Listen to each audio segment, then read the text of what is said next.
It's me again. It's 10 p.m. and I'm off to the shop. I don't really need to go to the shop, but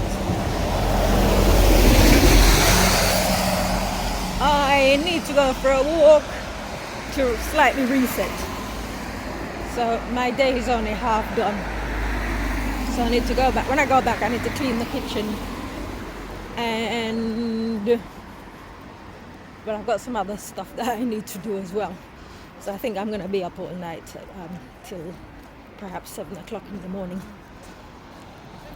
I haven't got much to say. It's a bit late.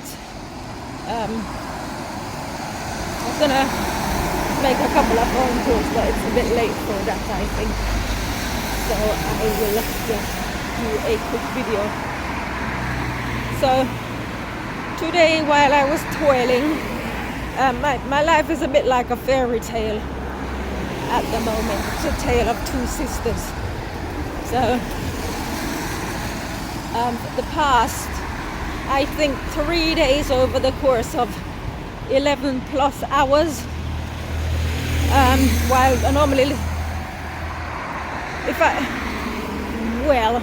sometimes to energize myself, I will go on YouTube and find things to listen to, not so much watch, because you can't watch and sew at the same time. So on Saturday, I came across audio of the Brothers Grimm's fairy tales, some of which I am very familiar with. And so I've been listening to those, and it concluded today. Been listening to fairy tales, and they all sort of have a common theme. And I've always, I was kind of raised on fairy tales and fables in Jamaica, and each had it's so noisy out here. Each of these fairy tales had something that you could learn from, a moral. There was a moral to the story. And I kind of think, well, I don't know what they teach in school these days, but when we transferred from Jamaica here, we didn't, well, I went straight to secondary school. I started in the first year when I came here in 77. But we didn't have the fairy tale thing, and I don't know, I didn't go to primary school here before I left in the early 70s, so I don't know whether these tales were taught here to children. But we're going back, nearly 50 years even. And these things still stick, these tales, they still play a role in my life. So with some of them, the stories, there's always the good sister, the bad sister type scenario. And in each one, the good sister is the one who's the one who's most put upon, sort of the one who's made to do all the tasks and so forth. And so usually a character will come along, usually in disguise, and the good one gets rewarded as a consequence of their willingness to serve, their good nature or something. And at this point, people are gonna think I'm talking about myself, that I'm helping my sister and all of that, and so I'm identifying with these characters. Far be it from me to do that, but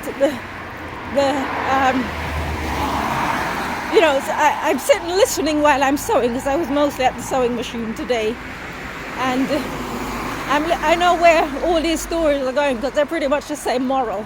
There's always the same moral to the story, and it's about, you don't need to all right, it's very easy to respect people when they're well-to-do or they're popular or something, but not so easy when you see someone who's perhaps a beggar or something to have any kind of respect for them. And always in the story, that is how that's where the judgment is, where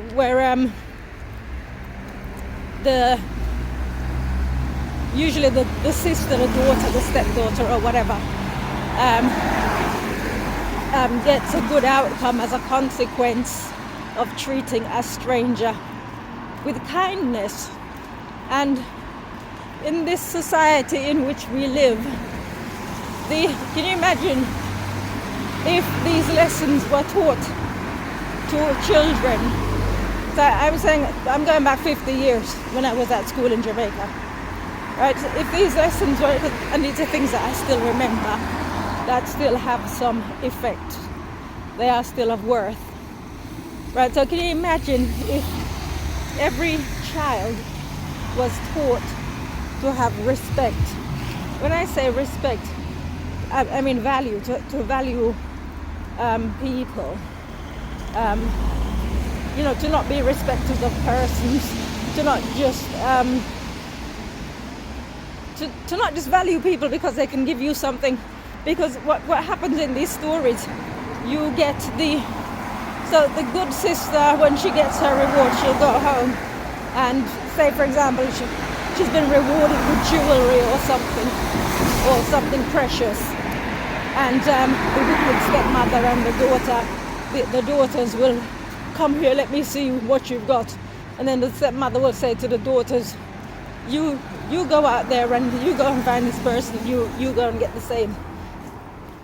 And then what happens is, because the horrible stepdaughters are usually spoiled and pampered, the stranger will come, because they're looking for the one.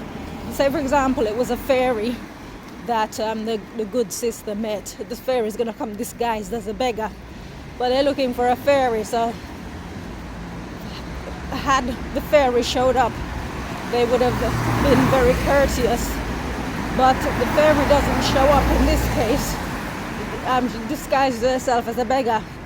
So they're not looking for a beggar, they're looking for a fairy. So, because they're going to be fake and pretending like they're good and kind. That's, we can relate this to society, we see this with people. So then, they show their true colors, not knowing that this is the fairy in disguise. And then they end up getting cursed. Instead of getting blessings, they get cursed. And this, honestly, people think fairy tales are for children, but I spent with my sister sort of like, you're right. Yeah. Take care. No, I haven't. Alright, so it's funny, I just mentioned beggars. Because there's this one guy that I've given money to in the past, and I tell you the story with him. So he's just begged me money. Now, one time I gave him, I think it was £10, and I bought him a large takeaway, Jamaican takeaway, and I put £10 on his electricity. And even with that, he still came back and he asked if I can give him money. So I resolved that should he beg me again, I would never give him anything. So he's begged me on more than one occasion. So it's just funny that I've just walked past him. So he always got a smile on his face. I give him that. But it's about knowing when to give and when to help. And people would say, oh, you're supposed to help everybody. That's debatable. I don't. Because some people are ungrateful, and some people you're not actually helping them, you're actually helping to make the situation for them. But going back to what I was saying with like I said, I see this all the time in society with people treating people well because of their status. seen it so many times. And I mean, don't get me wrong with this guy here. I would have given him money, but I know that he's going to spend it on something that isn't going to be beneficial for him. Because if I gave him, actually no, I didn't give him money. What I did, I bought him food, and I put money on his electricity. And the food I bought for him could have lasted him for 2 days. It was a lot of food, but even with that, he still wanted money. So I guess that's what you would call an ungrateful beggar or something. So I think, like, you know, just I'm kind of rambling, I guess. But like I said, I love fairy tales and fables, and but I don't want to bring myself into it because it's not about me. But I could relate a lot with some of the fairy tales, because I'm sitting sewing, and I literally have no time for myself. There's so many things that I need to do aside from work, and like I said, I've just gone for a walk. I'm going to the shop just to get some exercise and fresh air so I can go back and start again. But I could relate to so many of those fairy tales on so many levels.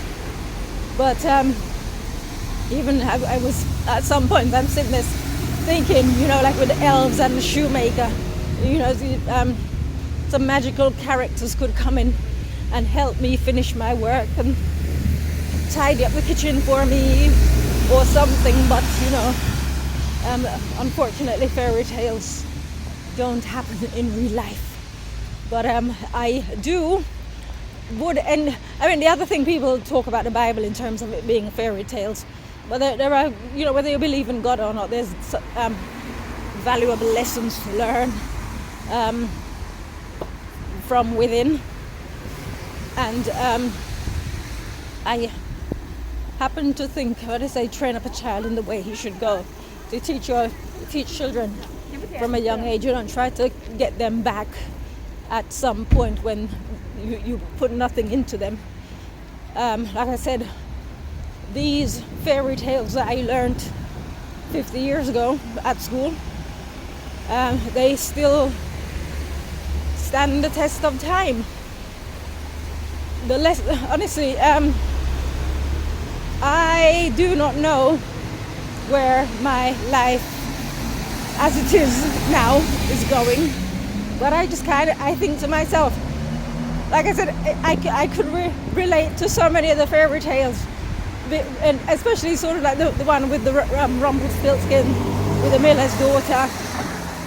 Just sitting there at the sewing machine, I guess. It would be at a spindle back in the day in the fairy tale world, sitting there spinning or something. But it's literally like the load just keeps increasing. I mean, I was working on something this evening, and as it was, time was against me, and I couldn't find my measurements. I've got so much stuff everywhere. I couldn't find my measurements. But I've kind of got a photographic memory, so I think I remembered looking at the measurements. I knew what it was, so I still didn't find it. But I kind of thought to myself, is this ever going to end? Will I ever have an easy life? When I say easy life, I mean I like challenges and all of that, but it's just one of those things where, like for example, I think it was on Saturday, I was working on something, and I ordered some sewing machine needles on the 4th of December, so that's like 10 days ago, and I was down to my last needle, and I broke it. So I thought, okay, that's it, I'm stuffed. But then I thought, okay, I can go out and I might be able to catch the shop, the Singer sewing machine shop. I think it's about 3:30 in the afternoon, and it closes at 4. So I thought, okay, I can get out there. But then I checked, because my sister's got a sewing machine, and I dug deep into her sewing basket and found some needles. So I didn't need to go out. But the jobs that I've been working on, I've been breaking a lot of needles. I don't know why. I guess it's the nature of the fabric. I've been breaking a lot of needles, and I got down to the last one, and I was trying to hold onto it. And obviously I'd ordered some online as well as a part for my sewing machine, and it hadn't come. I did call a company on Saturday, and they said I should call back. No, it was Friday actually. I called them. They said I should call back perhaps Monday if it doesn't arrive. So the part for the sewing machine arrived, but the sewing machine needles didn't come. So I called them again. So they said they will send them separately. So it's just, lots of things going on. But I somehow managed to get out of it. It was not in my plans to be on the road tonight. I went out yesterday with the intention of collecting everything that I needed to collect so I could just stay at home and work for the remainder of the week. But unfortunately, things changed. My day didn't go as planned. I ran into some difficulties, as can happen. And so, like I said, I just decided to come out and get some exercise and some fresh air. And while I'm at it, just go to the shop and pick up some stuff. Grapes for my sister, really. But that's it. So I recommend Fairytales. Fairytales are good. They have good morals. And I find them relevant even in adulthood.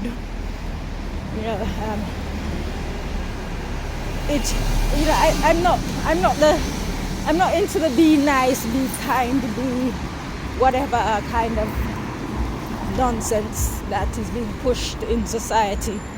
I've always been who I am, and I've never needed anyone to tell me that I should be this, because obviously we had the training in Jamaica anyway. But I do think the world would be a better place if we respected people and treated people with respect on merit. Just have the same regard as you would for the next person. Not because they can do something for you or not because they're an important person, but I don't know, what is a one good turn deserves another is one of those, I think an Aesop fable that entitled that. But you just don't know how you can change the world just by treating others. I'm not going to say treating others as you would treat yourself, or rather as you would wish to be treated. It's just be a decent person and have the same respect for everybody.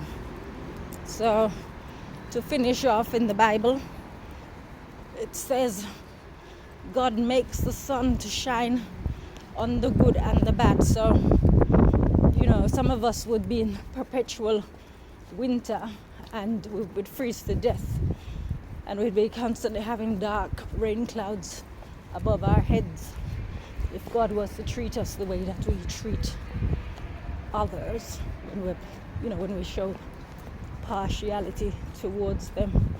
I have pitched up at Sainsbury's, so I'm going in now. So take care.